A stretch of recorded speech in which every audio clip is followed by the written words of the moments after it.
This video will cover the story of Warcraft 3 and its expansion, The Frozen Throne. Before watching, make sure to watch the pre-Warcraft 3 video I did to see how all these characters got to this point. Be warned, I'm not going to have every last detail in the video. Alright, cool. Let's get started. In the Eastern Kingdoms, the young warchief of the Horde, Thrall, is rallying together as many orcs as he can. Thrall is less about starting wars with the humans and more focused on finding a place for the orcs to call their own. He receives a vision of the Burning Legion attacking Azeroth and is then visited by a prophet. The prophet tells Thrall that his visions will become reality if he doesn't take the Horde to the far-off continent of Kalimdor. Thrall and his best friend, Grom Hellscream, rally as many orcs as they can and flee the Eastern Kingdoms, setting sail for Kalimdor. The prophet then goes to warn more warriors of Azeroth of the approaching demon invasion. He visits the wizard city of Dalaran, where he fails to convince Archmage Antonidas. And as the prophet leaves, Antonidas sends his apprentice Jaina Proudmoore out to investigate rumors of a plague in Lordaeron. The prophet, meanwhile, goes to the wisest and most respected of the human lords, King Taranis Menethil II, ruler of Lordaeron. Taranis, however, refuses to believe the prophet and has him thrown out of Capital City. Instead, the king is more interested in the plague being rumored about, and has word sent to his son to look into it. His son, Prince Arthas Menethil, is away fighting orcs with his paladin mentor Uther. Once finished dealing with the orcs, Arthas meets up with Jaina and the two set off to investigate the plague. The heroes come across infected and decaying granaries and farms, and eventually start to encounter the undead. Following the havoc caused by the undead, the two run into the necromancer in charge of the undead outbreak, Kel'Thuzad. Kel'Thuzad says the scourge will wipe out all of the living, and if Arthas wants to stop them, he needs to go to Stratholme and confront the Dreadlord Mal'Ganis. Arthas then kills Kel'Thuzad, who doesn't seem that bummed about dying, and then heads off to Stratholme. It's revealed to Arthas that the undead plague is spread through infected grain, and too many grain shipments have been spread and shared throughout the countryside. The prophet visits Arthas and Jaina and pleads for them to run to Kalimdor with as many humans as they can.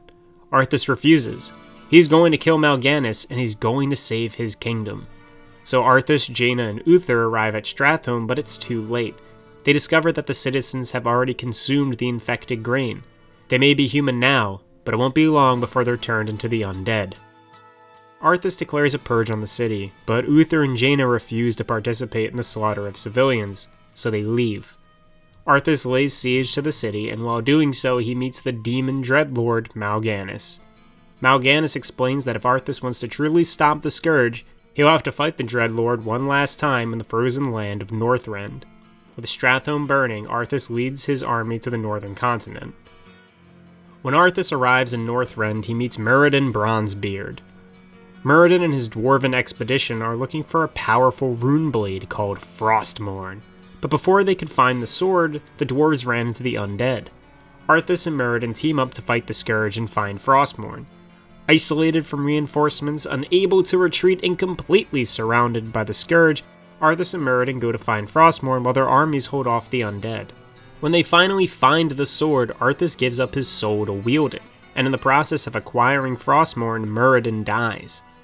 Now wielding the rune blade, Arthas decimates the undead forces and comes face to face with Mal'Ganis. Frostmourne is the sword of the Lich King of the undead, the creator of the scourge and its true leader. By wielding Frostmourne, Arthas has given up his soul to the sword. Now the prince can hear the whisperings of the Lich King, and the whispers tell him to kill the Dreadlord. With Mal'Ganis dead, Arthas wanders off into the Arctic wasteland with nothing but the whispers of the Lich King to keep him company. A few months or so later, Arthas returns home to Lordaeron, but he's no longer the paladin prince who left. Now he's a Death Knight of the Lich King. Arthas murders his father and lays siege to Capital City. He then goes about recreating the undead cult of the damned and summoning up more of the Scourge army. The prince reunites with the ghost of Kel'Thuzad, but the necromancer can't be summoned into undeath like a normal corpse. Instead, he needs the power of the Sunwell to be properly resurrected. But before that, Arthas must carry the remains of Kel'Thuzad in a special urn which is currently being held by the Knights of the Silver Hand. Arthas kills all of the knights, including Uther, retrieves the urn, and heads off to the High Elf capital of Silvermoon, where the Sunwell is located. The undead begin to fight against the High Elves, but the elves are putting up a strong defensive front. The defense of Silvermoon is being led by the Ranger General Sylvanas Windrunner, and she keeps Arthas stalled by using clever tricks and tactics. Eventually, though, Arthas and the undead push through Sylvanas' defenses and start attacking the city. Arthas personally kills Sylvanas and brings her back from the dead as a banshee to torment her further. In the end, the Scourge reach the Sunwell, the source of the High Elves' power, and use it to bring back Kel'Thuzad, not as a necromancer, but as a powerful lich, corrupting and basically destroying the Sunwell in the process. Kel'Thuzad tells Arthas that the Lich King is a prisoner to the Burning Legion, and that the job of the Scourge is to weaken the forces of Azeroth, then summon the demon armies of the Legion to completely annihilate the planet. To summon the Burning Legion, they need the Book of Medivh, which is being held in Dalaran. So the undead army marches to the wizard city, and even though Dalaran is protected by powerful magic and wizards like Archmage Antonidas, eventually the city falls. Kel'Thuzad then uses the Book of Medivh to summon the leader of the Burning Legion invasion, Archimonde, along with a massive army of demons. With Lordaeron, Silvermoon, and now Dalaran destroyed, there are few places left on Azeroth that can put up a resistance against the Burning Legion. On their way to Kalimdor, Thrall and some of his ships get swept up by the Maelstrom and end up on an island. Here the orcs meet the Darkspear Trolls and their leader Sen'jin. And Sen'jin explains that the Trolls have been fighting against a sea witch and her army of Murlocs. The orcs help the Trolls fight the sea witch while their boats get repaired. During the conflict, Sen'jin dies, but the orcs along with the Trolls are able to escape the island and set sail again for Kalimdor. Eventually the orcs reach Kalimdor, but Thrall and Grom's forces were split apart during the journey. While searching for Hellscream along the coast, Thrall meets Cairn Bloodhoof, chieftain of the Bloodhoof Tauren. Cairn and Thrall team up to help defend the Tauren against centaur assaults and ambushes. Cairn then suggests that Thrall go seek out the Oracle up at Stone Talon Peak. The two part ways, Cairn to a safer place for his people and Thrall to find the Oracle. On his way to Stone Talon Peak, Thrall and his forces are reunited with Grom and his Warsong clan. However, the orcs encounter an enemy they weren't expecting to see here in Kalimdor: humans. Jaina Proudmoore decided to take the Prophet's advice and flee to Kalimdor with as many human refugees as she could. Grom recklessly leads an unprovoked attack on Jaina and her forces, which cause a brief skirmish. Because of this, Thrall sends Grom and his Warsong clan to Ashenvale Forest to start harvesting resources and create a base for the Horde, while Thrall continues up Stone Talon Peak. Grom is understandably annoyed to be on lumber duty while actual war is happening, but while chopping down trees, the orcs encounter yet another unexpected foe, the Night Elves and their demigod Cenarius. The Night Elves and orcs fight back and forth, but Cenarius is too powerful. The orcs begin to look for a way around the Night Elves and their protector, and while doing so encounter a wellspring full of demonic blood. Mini lore time! So the orcs were originally corrupted when the orc warlock Gul'dan made a deal with the demons of the Burning Legion. The Pit Lord Mannoroth had the orcs drink his blood to power them, and also enslave themselves to the demon's will. Several years later, while the orcs and Night Elves are fighting in Ashenvale Forest, the Pit Lord Mannoroth returns. He wants control over the orcs again, and vengeance against the Night Elves for defeating the Legion 10,000 years ago. So he leaves his demon blood for the orcs to find and consume. And Grom and the Warsong do just that. After drinking the blood, they turn into red, raging, and roided orcs who are powerful enough to push back the Night Elf forces and also kill Cenarius. While all of that is going down, Thrall was able to push his way into Stone Talon Peak thanks to Cairn showing up to help. Thrall and Cairn run into Jaina, and it turns out that all three of them are there looking for the same Oracle, the Oracle being the Prophet from before, who is actually Medivh, the Last Guardian. Medivh convinces the orcs and humans to work together against the Burning Legion, but first they need to stop Grom. The combined forces of orcs, trolls, Tauren, and the humans are able to wrangle up the rampaging Warsong and cleanse the demon bloodlust out of them. Afterwards, Thrall and Grom then go off to face against Mannoroth.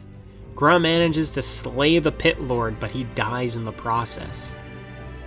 After freeing the orcs from their bloodlust, the remaining forces start setting up defenses for the upcoming battle against the Burning Legion. While the humans and orcs are setting up their defenses against the Legion, they also are meeting some resistance from the Night Elf Sentinels and their leader, Tyrande Whisperwind. Tyrande quickly retreats deeper into Ashenvale once the Burning Legion shows up and begins attacking the allied forces of orcs and humans.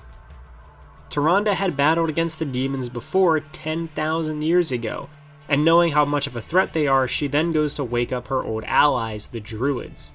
The Night Elf Druids are powerful shapeshifters who have been sleeping in the Emerald Dream off and on for thousands of years. Tyrande fights her way through a now demon-infested Ashenvale to wake up the leader of her Druids and the love of her life, Malfurion Stormrage. Once awoken, Tyrande and Malfurion go to wake up the remaining Druids who are located in the Barrow Deeps.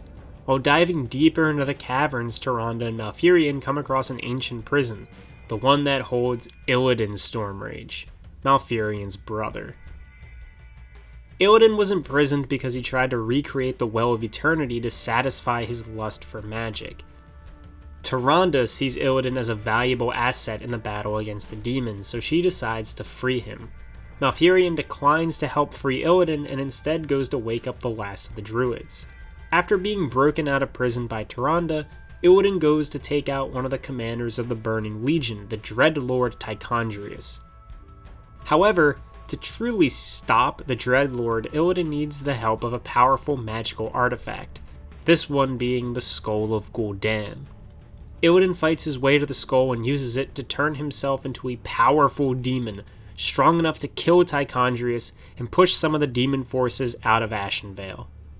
After accomplishing his mission, Malfurion is upset that Illidan would turn himself into a demon. Malfurion then banishes his brother from the Night Elf lands. The Archdruid can tell that the Night Elves alone won't be enough to stop the Burning Legion, so he convinces Tyrande to ally up with the orcs and humans. Jaina, Thrall, Tyrande, and Malfurion have a plan to stop the invasion and defeat Archimonde. So the World Tree is a massive tree located on top of Mount Hyjal in the middle of Ashenvale, and Archimonde's goal is to drain the tree of its energy, stripping away the Night Elf's power and immortality. And Malfurion's plan is to let him do just that. The forces of the orcs, humans, and Night Elves stall the demon advance long enough for Malfurion to set up a trap. When Archimonde reaches the World Tree and starts to drain it for power, Malfurion summons thousands of wisps who surround and detonate in and around Archimonde, destroying him and incinerating the World Tree. With Archimonde gone and the demon portals around Azeroth closing, the Burning Legion has been pushed back and the world is safe. Shortly after the Battle of Mount Hyjal, Illidan is approached by Kil'jaeden, who convinces the Demon Hunter to join him, and tasks the Night Elf to destroy the Lich King, who has started to rebel against the demons. So Illidan goes and summons a Naga army. Naga were highborn Night Elves who sank into the ocean along with Ashara 10,000 years ago, and are now evil snake people. While creating his army of Naga, Illidan is being pursued by his former warden, Maiev Shadowsong. Maiev and her wardens track Illidan throughout Ashenvale and far into the ocean, to the Broken Isles Gul'dan fled to during Warcraft 2. The Tomb of Sargeras and also of Gul'dan is located amongst the islands, and Illidan had plunged into the tomb in search of yet another powerful artifact, the Eye of Sargeras. Maiev and her wardens go into the tomb to stop Illidan, but they're too late. Several of the wardens are killed and Maiev retreats, calling in aid from Tyrande Whisperwind and Malfurion Stormrage. The Night Elf leaders eventually show up, but it's too late to matter, and Illidan escapes to the ruined Eastern Kingdoms. Maiev, Tyrande, and Malfurion chase after Illidan, but when they reach Lordaeron, Malfurion goes off to help soothe the nature spirits that are currently in massive amounts of pain. Maiev and Tyrande go to hunt Illidan, and in the process run into Kael'thas Sunstrider, the leader of the High Elves, who now call themselves Blood Elves in honor of their dead countrymen.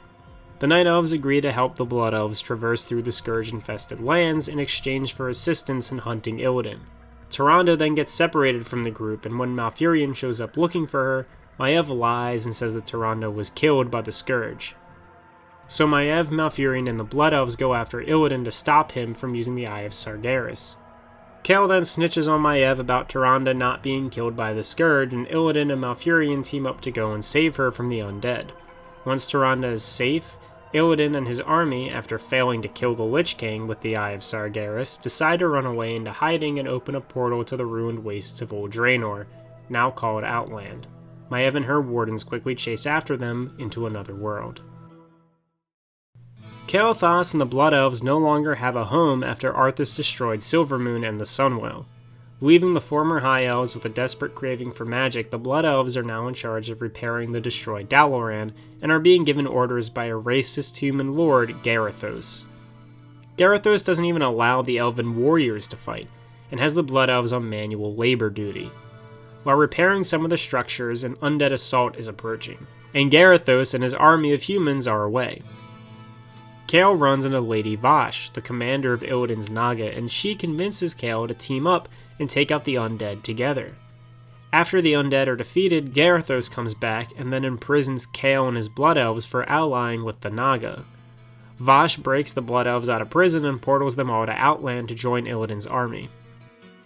Illidan offers the Blood Elves a new form of magic that they can use to satiate their hunger for magic the Sunwell left behind. Then Illidan, Chaol, and Vashj start to slowly take over the demon and fellwork populated wastes that is Outland. The other locals of Outland, the Draenei, led by Akama, also ally themselves with Illidan to attack the leader of the demon presence in Outland, Magtheridon. Illidan and his group attack Magtheridon's keep, the Black Temple, and capture the temple and the Pit Lord. The victory is cut short by Kil'jaeden appearing and giving Illidan an ultimatum. Either the Illidari kill the Lich King, or be killed by the Burning Legion. Arthas, believing his job is done, returns to Lordaeron, only to have a trio of Dreadlords there claiming ownership over the Lich King and the Scourge.